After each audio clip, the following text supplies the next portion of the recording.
The story begins with a boy named Steve who dreamed of becoming a miner.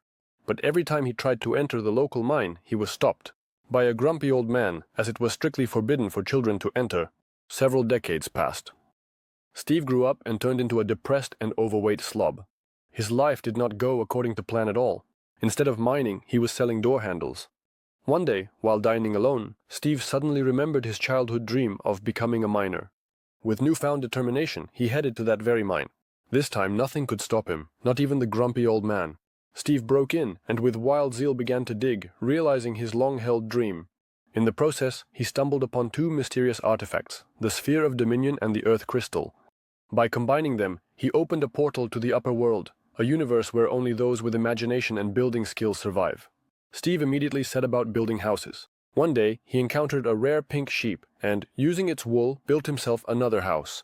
During his adventures, he came across a wild wolf, which initially tried to attack. But Steve offered it a juicy bone and thus tamed the beast. He named his new friend Dennis. From that moment on, Steve and Dennis became inseparable. Steve continued to create the world he had always dreamed of. Time flew by unnoticed, and years passed. One day, while exploring the far corners of the overworld, Steve stumbled upon an abandoned portal. Nearby he found a chest, inside of which lay the missing block. Steve inserted it into the portal, and it activated. His pet Dennis immediately jumped inside and Steve followed him. Once on the other side, Steve realized he had entered a completely different world, inhabited by pig-like piglins. They were under the command of a powerful sorceress named Malgosia. She had spent her entire life searching for the Sphere of Dominion, which Steve possessed. Malgosia, having finally seized the sphere, declared herself the queen of the underworld and intended to use the sphere to conquer the upper world. Steve, who considered the upper world his home, could not allow this. With Dennis's help, he escaped and stole the sphere back.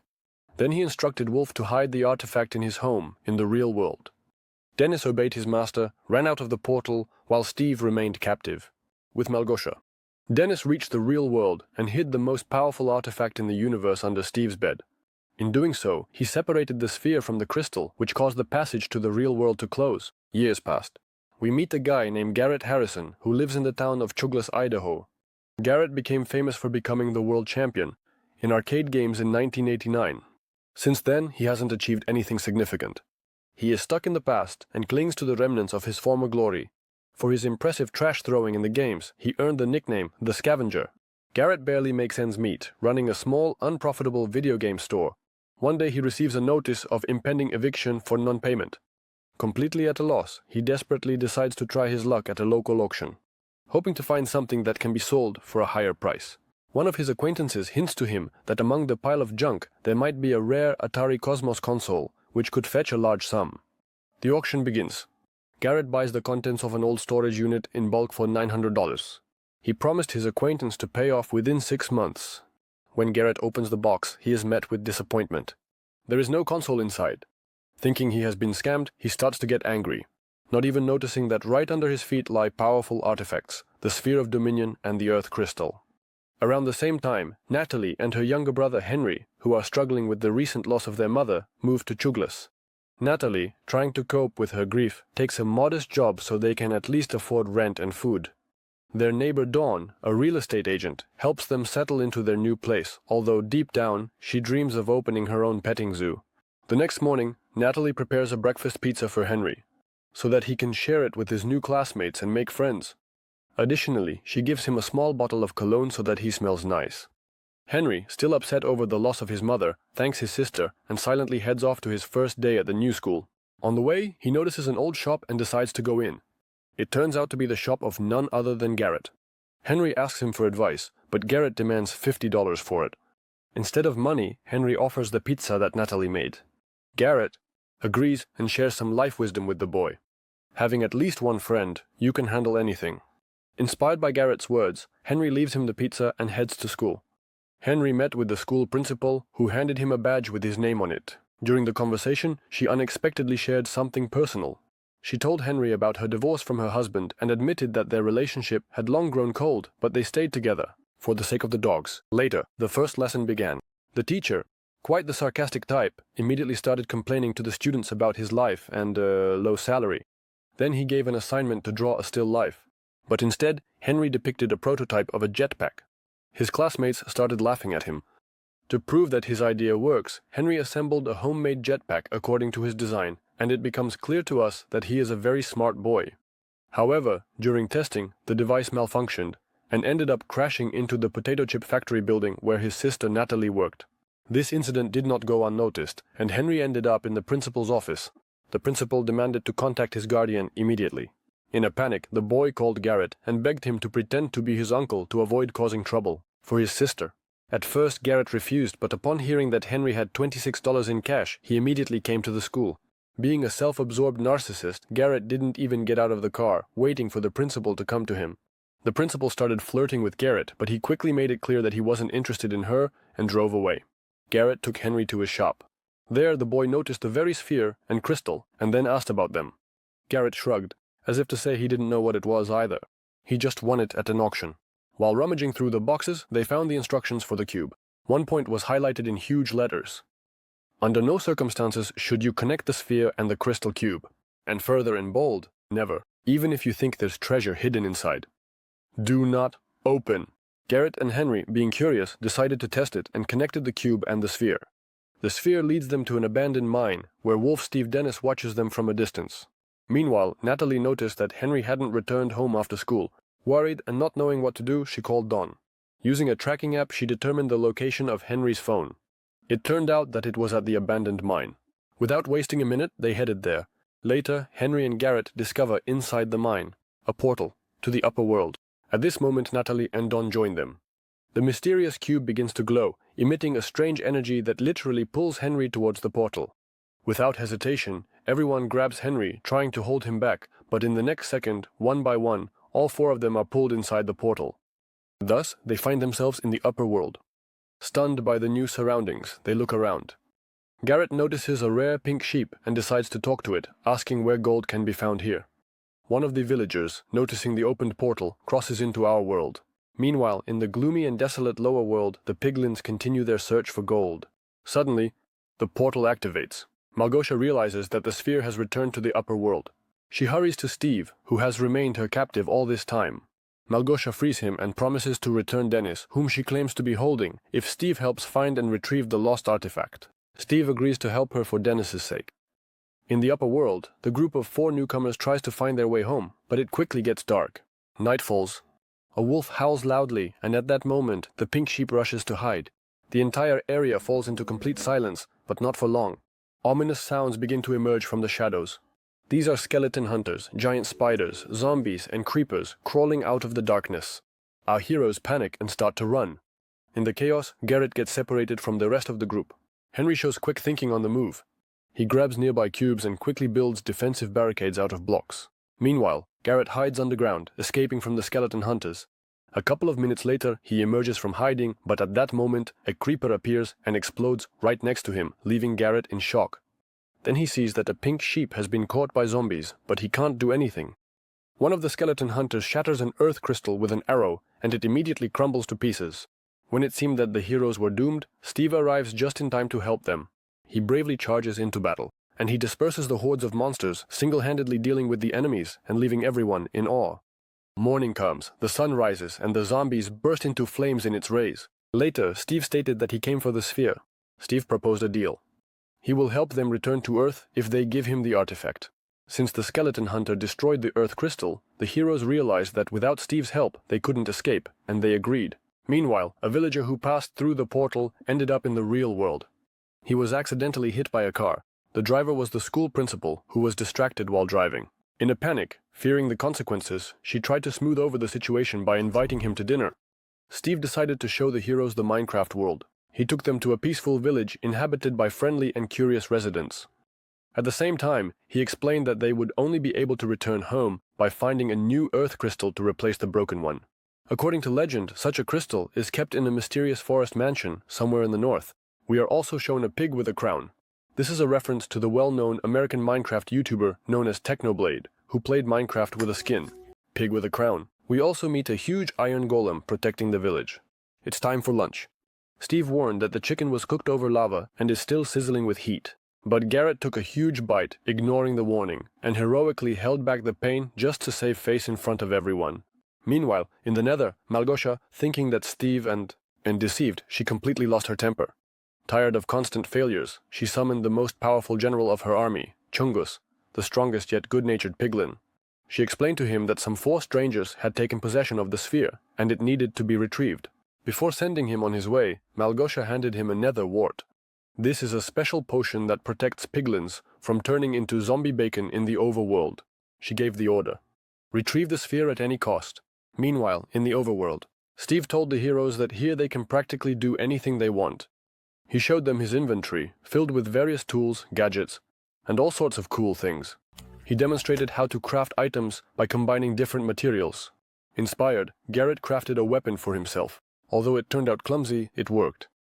Then it was Henry's turn, and using a bunch of random junk from the real world, combined with resources from the overworld, he somehow managed to assemble something unusual. Later, Garrett took Steve aside to talk. Garrett admitted that he found a note inside the sphere and directly asked about the gold. Steve didn't beat around the bush and told him about his stash of diamonds, which is located deep in the mines. Steve noted that getting there is a big risk. But Garrett looked him in the eye and said, without diamonds, there is no sphere. However, before the friends managed to set off on their journey, the village is suddenly raided. On Malgosha's orders, a squad of fierce piglins arrives in the settlement, searching for the sphere, led by General Chungus. Steve prepares to battle Chungus, but Garrett, eager for glory and unwilling to let Steve take all the credit, armed with his ridiculous homemade weapon, charges at Chungus and accidentally knocks out Steve. Panic ensues in the village. Everyone scatters in different directions. Steve regains consciousness and escapes with Garrett and Henry, while Natalie and Dawn are left behind. Thus the group gets separated. Steve, Henry, and Garrett find themselves trapped on top of a building. Steve pulls out his special flying items called elytra, but there were only 2 pairs. First, Henry jumped and took off, then Garrett jumped, and Steve jumped onto Garrett and flew away with him. The piglins don't give up and start chasing our heroes on a ghast. Thus begins the aerial chase. At some point, they broke away from Garrett and then flew over the quiet field where the pandas lived, where Steve poured a bucket of water onto the ground, and the trio landed perfectly in the lake without a scratch. Meanwhile, on Earth, the school principal is enjoying dinner with the very villager she accidentally hit with her car earlier. During dinner, she confesses that she recently got divorced. The villager listens to her attentively. In the upper world, Steve decides to open up to our heroes. He tells them about Malgosha and mentions that in her youth she dreamed of becoming a dancer, even though she was very talented. But in the lower world, her dance was not appreciated. Even her father turned away from her, believing she had shamed him. Since then, Malgosha has forever renounced creativity and kindness. Steve explains that if Malgosha obtains the sphere, she will destroy the upper world along with all its inhabitants. He also admits that he is in a difficult situation. On one hand, he needs to save his beloved wolf Dennis, and on the other, he doesn't want to allow the destruction of the upper world. The scene shifts to the lower world. Chungus has failed the mission and Malgosha's patience has run out. She unleashes her ultimate weapon, the Great Boar, a gigantic beast, and orders it to eliminate Chungus, which it does. Then Malgosha gives the order to obtain the sphere at any cost. Natalie and Dawn unexpectedly encounter the wolf. Dawn, without hesitation, offers it a bone to gain its trust. Noticing the collar, Dawn sees the name Steve. The wolf decides to lead them to its owner, and Natalie and Dawn follow it.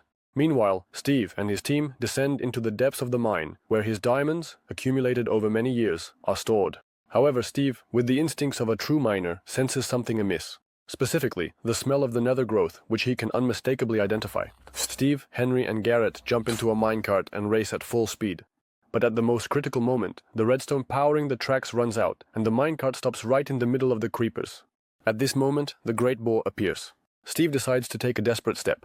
He activates all the creepers. A moment later, a powerful explosion shakes the mine, burying the Great Boar under piles of rocks and allowing the heroes to escape to the surface. Henry lashes out at Garrett, accusing him of greed. Garrett, exhausted and angry, admits that diamonds are his only chance to escape poverty. After exchanging a few words, they reconcile. Finally, the trio reaches the gloomy forest mansion. According to Steve, the mansion has 3 floors. The first floor is guarded by battle-hardened residents, stern and disciplined. The second floor is controlled by evokers, dark mages capable of turning nightmares into reality. And on the third floor is the Enderman Crystal, guarded by the Enderman itself, a creature capable of destroying anyone with a single glance. Steve and Garrett decide to distract the Vindicators, while Henry is supposed to build a ladder and snatch the Enderman Crystal. The Vindicators push Garrett into the arena, where he is to fight their best warrior. Garrett accepts the challenge of the duel. He thinks it will be a piece of cake, but soon realizes that his opponent is a mini-zombie rider on a frenzied chicken. These little ones fight like true professionals. While the Vindicators are distracted by the fight, Henry stealthily makes his way to the third floor and finds the coveted Enderman crystal. However, an Enderman appears, a tall black creature. Henry grips a diamond axe in his hand and engages in battle with the Enderman, defeating it. As a trophy, he receives the magical Enderman Pearl, capable of instantly transporting its owner to any point in the overworld. The trio escapes from the mansion, but then they encounter Małgosia. The Piglin Queen has tracked them down by the magical scent of the sphere. With a smirk, she snatches the Sphere of Dominion and the Enderman Crystal from them and then leaves, leaving them with nothing. Garrett saves the lives of Steve and Henry, giving them a chance to escape on a ghast. As for himself, showing selflessness, he stays on the bridge and sacrifices himself during its destruction. A few moments later, Steve finds his loyal wolf, Dennis. In the distance, Henry stirs. He survived too. It turns out that Dawn has built a cozy house inside a giant mushroom. Reunited. The team manages to take a break, but their joy is overshadowed by a new trouble. Małgosia uses the power of the sphere to strengthen the portal from the nether to the overworld. At her will, the sun in the overworld disappears, and eternal night falls. The friends decide to fight Małgosia and save the overworld. They devise a plan, craft numerous swords, forge sturdy armor, and build an entire army of iron golems. At dawn, through the strengthened portal, a horde of piglins from the nether surged into the overworld. Seeing the army of golems, Małgosia merely laughs, as golems do not fight first, unless provoked. But one reckless piglin strikes the first blow, and that turns out to be enough. The golems engage in battle. The decisive battle begins. During the fight, Małgosia orders another great boar to join the battle. However, the heroes have built their own ultra golem. The two monsters clash in a thunderous duel that shakes the entire overworld. Meanwhile, Steve, clad in diamond armor and wielding a diamond sword, decides to fight Małgosia. But she did not flinch. Her dark magic proved stronger than any sword. At this time, the Great Boar defeats the Ultra Golem. In the heat of battle, Henry decides to take a desperate step. He uses that very twisted item and the Enderman's Pearl he obtained to instantly teleport to the top of the portal to retrieve the sphere. At that moment, the Great Boar charges at Natalie. She has no chance of escape. Suddenly, Dawn's voice is heard. She stands atop a hill, surrounded by wild wolves that she somehow managed to tame and unite. With a sharp whistle, the wolves charge into attack. Amidst the chaos, the Great Boar, consumed by rage, fires a beam directly at Henry, knocking him down from the height before he can grab the artifact. It seemed that Henry was doomed, but at the last moment, he is saved by Garrett, who miraculously survived. It turns out that he used a bucket of water when landing after the bridge collapse. With the help of a ghast, Garrett destroys the portal to the nether. The sun is restored, zombies and skeletons disappear under its light, and the piglins, deprived of magical protection, including Małgosia, begin to lose strength and turn into zombie bacon. Małgosia tries to deceive Steve by lunging at him with a knife 3 times, but unsuccessfully. Steve knows the fight is over, and instead of finishing off the enemy, he leaves, allowing Małgosia to live with the shame of defeat. After the victory, Steve thanks Dawn for taking care of Dennis and decides to entrust her with his favorite pet. Then he hugs Garrett, calling him a true friend and a brave warrior. Steve offers Henry to stay in the upper world, but he smiles and says he is better off at home. Soon the hero uses the sphere and the new crystal to open a portal home. Steve watches as they pass through the portal one by one, and after a minute, he himself leaves the upper world. Days pass, everything changes. Garrett creates his own fighting game based on the events in the upper world, becomes rich, and pays off all his debts. Don leaves his job as a real estate agent and opens a petting zoo where the main attraction is the friendly Wolf Dennis. Henry finishes working on his jetpack and Natalie opens self-defense courses. Steve joins Garrison in managing his store, becoming a full business partner.